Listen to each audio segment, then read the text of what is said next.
Hi, I'm David Baird, violin maker and researcher. Welcome to the first Cremona Revival video.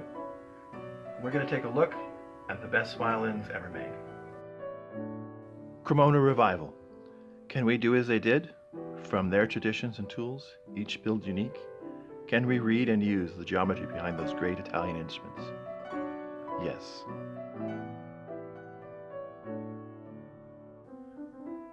It isn't that violins are valuable in general, no. You can buy a violin together with case, bow, and rosin for under $100. But some few violins sell for millions. But what's so special about these violins? You could buy thousands of full violin kits off the internet for the price some people pay for just one violin. So why? We'll look at the best violins ever, the violins that history and the markets have judged the best and most valuable, and we'll dig a bit into why. The two most famous violin makers of all time are Antonio Stradivari, born 1644 in the town of Cremona, Italy, and living until 1737, and Bartolomeo Giuseppe Guarneri, nicknamed Del Gesù, also born in Cremona, 1698, and living until 1744. These two makers overlap in time. They even lived on the same square in the same city. And it's their instruments that set the record prices in the millions of dollars. Today, Stradivari and Del Gesù Guarneri stand clear above all. But historically, others contended as makers of the best instruments. Over a century before Stradivari's fame, the Amati family made the uncontestably best violins. A bit later, Jacob Steiner, born in 1619, living until 1683 in Austria, also contended. At times, his instruments have fetched higher prices than Stradivari.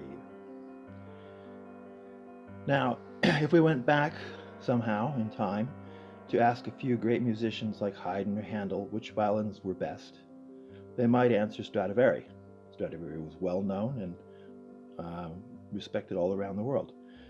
But they might just as readily have said Steiner, especially if they were Germanic, or Amati. When we include violas, cellos, and basses, our stable of contenders grows bigger.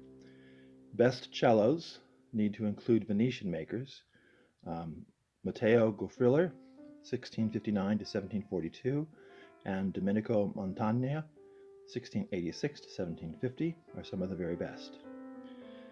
And for basses and violas, we should include early making from Brescia, a city 30 miles from Cremona toward the Alps and the regions where the spruce for all these instruments came from. We must also include violin maker Giovanni Battista Guadagnini, 1711 to 1786. His career comes just after the peak of Cremona work, and in a way he's looking in, but still approaches from outside that main tradition. Yet his instruments are highly valued and often seen as the best alternatives for the concert stage just after Del Gesù and Stradivari. So what do these contenders for best all have in common? It's the time and the place.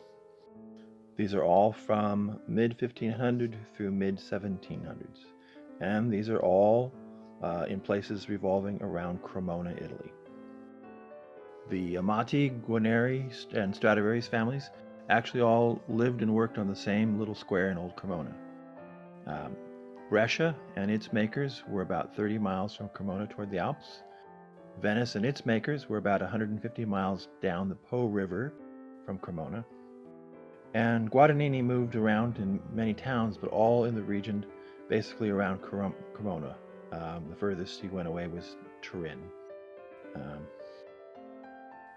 We might be tempted to look at Steiner as an exception to this Cremona connection, but it's not really so.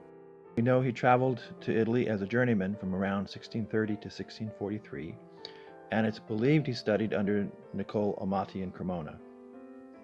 Steiner's instruments, at any rate, can be seen as adapting a Cremona making technique and proportional geometry and design principles to a Germanic style. In later videos, we'll look at what was so special and different about Old Italian and Old Cremona making and why it succeeded so powerfully. So our best violin making is Italian, and specifically North Italian, and centered around Cremona. But what about the time frame? We see a progress of sorts for the first 2 centuries in Cremona, as one best is superseded by a next. But from 1750 or so on to 1800, things fall away rapidly. So why? Well, maybe it's not so surprising. During this period, the whole culture of the world shifted.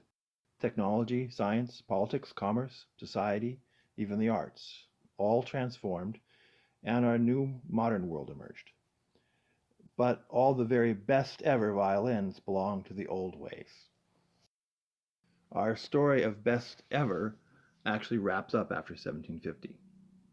Great Italian making continues a while, with Guadagnini and some Venetians leading, but the connections to old Cremona traditions are weakening. Increasingly, Italian making itself begins to look at old Cremona making from outside the tradition, rather than continuing unbroken growth from the roots. Making that surpasses other nations continues in Italy for a good while, but the surrounding changing world intrudes. Italian making itself also changed, pushing toward quickness in work, quantity, and lower costs, pushing away from that effort to make the best, the most princely possible instrument.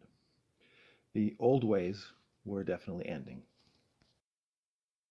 But people are still people. A changed world didn't mean that some weren't still trying to make better and best instruments. Nor did they at first likely comprehend that their efforts weren't and wouldn't succeed. Why shouldn't they expect the progress of the new world to apply to violins also? Some tried to improve the violin with science or innovation. Some aimed to improve production methods and costs.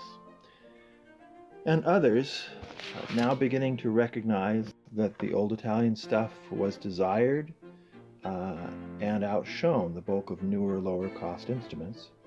Others began to aim to emulate and copy the old masters by making copies but modernized with modernized methods. A great international dealer business also developed, based on restoring and reselling old master Italian instruments at ever higher prices. Our key figure after the heights of the old Italian making is John Baptiste Violin, born in 1798 in Mirecourt, France, and died 1875 in Paris. Violin is both the most valued maker after the old Italians and also the archetype for the modern copyist innovator maker who's also a dealer and a businessman. In most fields, the modernizing world not only brought us more for less, but also progress and improvement. Not so with violins. Even up to today, progress has changed playing techniques and string technology, the way we hold the instrument. It's given us longer and stiffer fingerboards, new bows, and even changed neck lengths and angles. But all these changes have been applied to the old instruments. And still, the best players today prefer to play those old best instruments that were made in the old ways. So we see Violin, and good makers ever since, focus on carefully copying old master instruments. Violin made an exact copy of his friend Paganini's favorite violin, the Guarneri del Gesù, called the Canon. This del Gesù violin was named the Canon because when Paganini played it, it laid down the law. Violin's copy was very well received, and the story goes that Paganini himself could not tell the copy from the original by eye, but only by playing them. And therein is both the success and the failing of the copy approach. We should note, del Gesù himself never made a copy violin. Not one, not ever. Each was made as an original. Each was made within the freedoms and limits of the traditional Cremona processes and principles. Another of Guillaume's best and most famous instruments is his exact and lovely copy of Strahd's Messiah violin. But again, Stradivarius himself never made a copy instrument. Like his fellow Old Cremona makers, each of Stradivarius's instruments was made as an original, all within the traditions common to Old Cremona making. Today, 1800 and the Industrial Revolution are more than 2 centuries in the rearview mirror. In that time, making has been modernized and focused on copying and innovation. But even in 200 years, it's simply not equaled the successes of the old ways. And we really can't look to aging of instruments for defense of this. Stradivari overtook the success of the reigning Amati family within his own lifetime, even though some of their instruments had the benefit of nearly 200 years aging compared to his instruments. And Paganini recognized the greatness of Del Gesu's violins when they were barely 50 years old. Tartini, for example, bought a violin directly from Stradivari. So it wasn't age that brought these instruments to fame. No, aging is always a good thing for instruments, but it isn't the dominant factor distinguishing best ever violins. Around 1800, there was still some choice. Perhaps somebody could have gone back and found the old ways. But after years of modernized violin business dominating, the old ways were essentially lost and forgotten. Since then, there's been little alternative to the copyist route. But neither innovation nor copywork have proven equal to the best ever traditional ways of Old Cremona. And we see this confirmed in both market prices and the choices of top players. But this also presents an ever-increasing stress as more people compete for a fixed supply of historical instruments. We hope you enjoyed this first Cremona Revival video, and thanks for watching. Our video focused on the basic notion of which violins proved to be best, and how much these instruments are tied to the traditional making methods of Old Cremona. Cremona Revival is actually aiming at recovering these old methods completely enough, to allow makers today to once again do as they did to create new original instruments.